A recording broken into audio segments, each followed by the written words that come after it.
Hey, welcome back to the Ernest P YouTube channel. I'm Ernest, and starting a new little segment here of just kind of like daily activities, what the process is like when I go out to help somebody. So just got a call. I just got back from a town about 20 minutes south, and when I got home I saw I had a missed call and a message from somebody who said their truck wouldn't start this morning, and they didn't think the battery was old enough to be dead, but they put a jumper pack on there to try and jump it, and when they did, it started sparking. So at that point he said, hey, I don't feel comfortable working on this, and then obviously got a hold of me to see if I could come take a look at it. So we'll go ahead and take a look at that. We just pulled up, and coronavirus is going on, so we're social distancing. I'm not meeting anybody, so I'm just telling them, hey, leave your keys in the truck, leave it unlocked, whatever, and I'll give you a call if I need anything. So we'll hop out, take a look at this, and see the process of what it's like to go through a truck that's not starting. So probably a battery problem from the sounds of it, but could be pretty much anything. We'll go ahead and check it out. All right, first things first,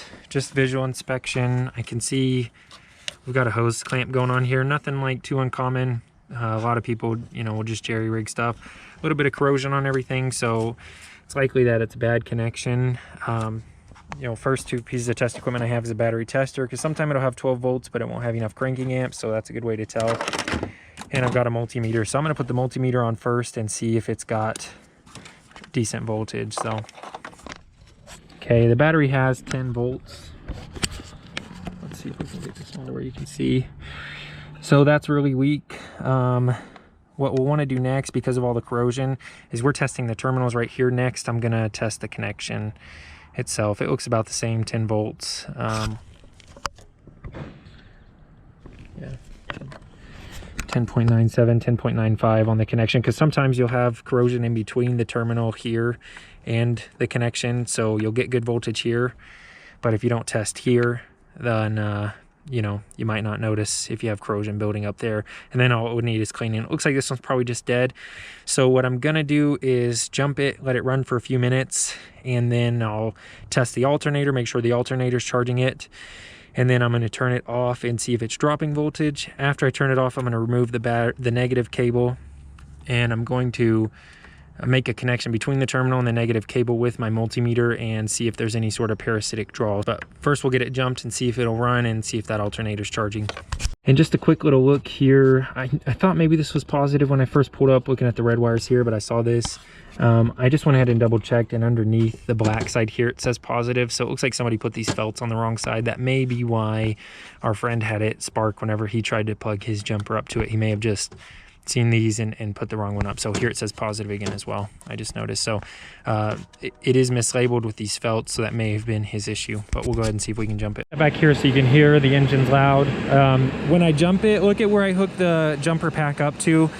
I always try and hook it up to the cable itself and not to the terminal. That way it gets full power to the engine. And I went ahead and tested it. It's getting 14.5 volts, which is great for an alternator, so that looks fine.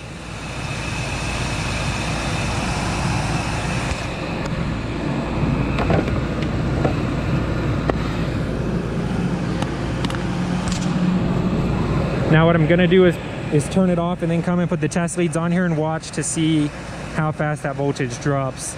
That'll give us an indication of how dead that battery is and whether or not that needs to be replaced. But again, he said it's not too old, so it might be under warranty for him. Okay, right off the bat, the battery's at 12.3 volts, so that's pretty good. I'm gonna watch it over the next minute or so and see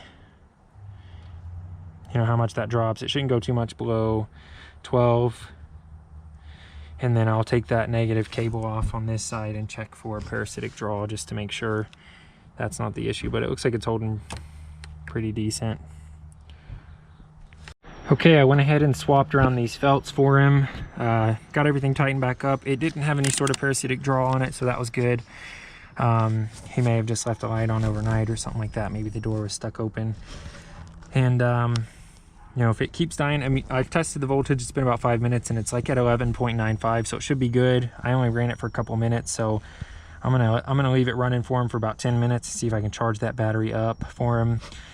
And the one thing to note is when you tighten up these battery cables, you don't want to over tighten them. They just have to be snug enough to where you can't twist them. So these two are fine. I'm going to recommend that he replaces this.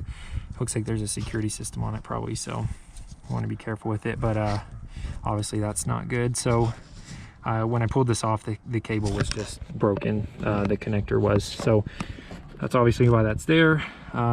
That's it. It's pretty much solved. My guess is he probably tried jumping it backwards. So that's it. Thanks for watching. Please like and subscribe.